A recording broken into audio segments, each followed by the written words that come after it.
Saludos estudiantes, bienvenidos y bienvenidas al único lugar donde las matemáticas toman sentido. Soy tu profesor Alexander García, esto es cuarto de secundaria. En este día aprenderás sobre los criterios de congruencia y criterios de semejanza de triángulos rectángulos. Tal vez pienses que ya hemos tratado este tema en clases pasadas, pero no. En esta ocasión nos concentraremos en el triángulo rectángulo, que, de hecho, verás lo especial que es y la importancia que tiene en nuestro diario vivir. ¿Estás preparado? Iniciemos. Conozcamos un poco el triángulo rectángulo. En geometría se denomina triángulo rectángulo a cualquier triángulo con un ángulo recto, es decir, un ángulo de 90 grados. Las razones entre las longitudes de los lados de un triángulo rectángulo es un enfoque de la trigonometría plana. En particular, en un triángulo rectángulo se cumple el llamado teorema de Pitágoras, ya conocido por los babilonios. Terminología en un triángulo rectángulo. Se denomina hipotenusa al lado mayor del triángulo, el lado opuesto al ángulo recto. Se llaman catetos a los dos lados menores, los que conforman el ángulo recto. Cada cateto se opone a un ángulo agudo. Solo si la medida de los tres lados son números enteros, estos constituyen un trío de nombre terna pitagórica. Tipos de triángulos rectángulos. Existen dos tipos de triángulos rectángulo. Triángulo rectángulo isósceles. Los dos catetos son de la misma longitud. Los ángulos interiores son de 45, 45 y 90 grados. En este tipo de triángulo, la hipotenusa mide raíz cuadrada de 2, aproximadamente 1.4 veces la longitud del cateto. Triángulo rectángulo escaleno. Los tres lados y los tres ángulos tienen diferente medida. Un caso particular es aquel cuyos ángulos interiores miden 30, 60 y 90 grados. En este tipo de triángulos, la hipotenusa mide el doble del cateto menor y el cateto mayor raíz cuadrada de 3, aproximadamente 1.7 veces la longitud del cateto menor. Triángulo rectángulo de lados consecutivos. Las medidas de sus lados tienen 3, 4 y 5 unidades de longitud. Aparece en las culturas del cercano oriente, Babilonia y Egipto. Histórico, útil y didáctico, adaptable a un geoplano. Sin lados consecutivos, es el triángulo de lados que miden 5, 12 y 13 unidades de longitud, siendo menos conocido que el anterior. Propiedades del triángulo rectángulo. En todo triángulo rectángulo se cumple que tienen dos ángulos agudos. La hipotenusa siempre es mayor que cualquiera de los catetos. El cuadrado de la hipotenusa es igual a la suma de los cuadrados de los catetos. La suma de la longitud de la hipotenusa y el diámetro de un círculo inscrito en el triángulo es igual a la suma de la longitud de los catetos.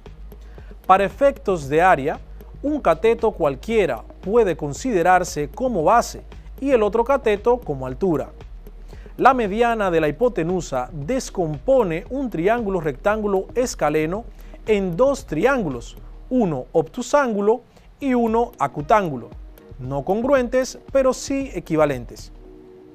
La mediana de la hipotenusa de un triángulo rectángulo isósceles lo descompone en dos triángulos rectángulos isósceles congruentes y equivalentes. Dos triángulos rectángulos con hipotenusa común y los ángulos rectos en semiplanos opuestos determinados por la recta que contiene a la hipotenusa forman un cuadrilátero birrectángulo. La medida que parte del ángulo recto es igual a la mitad de la hipotenusa. La altura que parte del vértice del ángulo recto coincide con un cateto, con tal de considerar el otro cateto como una base. Para conocer un poco más sobre este interesante triángulo, no te pierdas la siguiente cápsula. El triángulo sagrado al teorema de Pitágoras. El más famoso de los teoremas se demostró en el siglo VI a.C., pero ya se conocía al menos 2000 años antes. Mucho antes de que Pitágoras o alguno de sus discípulos demostrara su famoso teorema, los babilonios, los indios y los egipcios conocían y utilizaban eficazmente las propiedades del triángulo de lados con medidas 3, 4 y 5 que se consideraba perfecto o sagrado. En sus papiros se observan los tenedores de cuerdas que fijaban los límites de las parcelas después de las inundaciones del río Nilo, construyendo con cuerdas triángulos rectángulos y fijando las direcciones perpendiculares. Los arquitectos de algunas dinastías persas también usaron estos conocimientos para trazar los tejados de sus edificios. Lo más notable de este triángulo es que el ángulo opuesto al lado mayor es recto y no hace falta señalar la importancia del ángulo recto en todo tipo de mediciones y construcciones. En el antiguo Egipto, el triángulo de proporciones 3, 4, 5 más utilizado en arquitectura y agrimensura era el de lados iguales a 15, 20 y 25 codos respectivamente, unos 7.5, 10 y 12.5 metros, llamado Triángulo Isíaco, en honor a la diosa Isis, que ya se utilizó en la construcción de la pirámide de Kefren en el siglo XXVI a.C., pero fueron los pitagóricos quienes 2000 años después demostraron el teorema y le dieron su conocida expresión canónica. En todo triángulo rectángulo, la suma de los cuadrados de los catetos es igual al cuadrado de la hipotenusa. El ángulo recto es un elemento fundamental de nuestro entorno físico, hasta el punto de que el gran arquitecto Le Corbusier lo denominó nuestro pacto de solidaridad con la naturaleza y le dedicó un extenso e intenso poema. He aquí un fragmento. Erguido sobre el plano terrestre de las cosas comprensibles, contraes con la naturaleza un pacto de solidaridad. Es el ángulo recto, de pie vertical ante la mar. Hete ahí sobre tus piernas. Según la teoría evolutiva, desde el momento en que se irguieron sobre sus patas traseras, los primeros homínidos debieron cobrar plena conciencia del binomio horizontal-vertical, o lo que es lo mismo, la perpendicularidad. Esto muestra claramente cómo el triángulo rectángulo y los ángulos rectos desde siempre han formado parte inseparable de nuestras vidas y lo seguirán siendo por siglos sin fin. Ya que hemos visto algunos de los datos más relevantes en torno a ese triángulo especial, vamos de inmediato a tratar lo referente a los criterios de congruencia y semejanza de este peculiar polígono. Criterios de congruencia del triángulo rectángulo. Congruencia cateto-cateto. Si los catetos de un triángulo rectángulo son congruentes a los catetos correspondientes de otro triángulo rectángulo, entonces los triángulos rectángulos son congruentes. Congruencia hipotenusa-ángulo.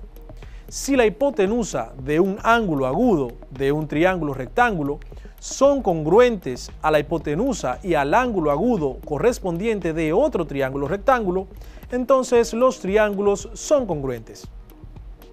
Congruencia cateto-ángulo.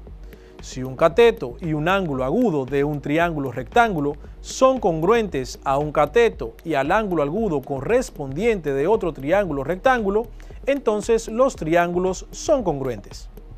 Congruencia hipotenusa-cateto. Si la hipotenusa y un cateto de un triángulo rectángulo son congruentes a la hipotenusa y cateto correspondiente de otro triángulo rectángulo, entonces los triángulos son congruentes. Criterios de semejanza de triángulos rectángulos. Dos triángulos rectángulos son semejantes si tienen un ángulo agudo de igual medida. Dos triángulos rectángulos son semejantes si tienen los dos catetos proporcionales. Dos triángulos rectángulos son semejantes si tienen proporcionales la hipotenusa y un cateto. Así termina la clase del día de hoy. Espero que hayas aprendido bastante y puedas aplicar estos conocimientos en tu vida cotidiana. También te invito a seguir ampliando mucho más con tu maestro tutor. Gracias por seguir aprendiendo desde casa y preservando tu salud. Desde el único espacio donde las matemáticas toman sentido, estuvo con ustedes su profesor Alexander García. Hasta la próxima.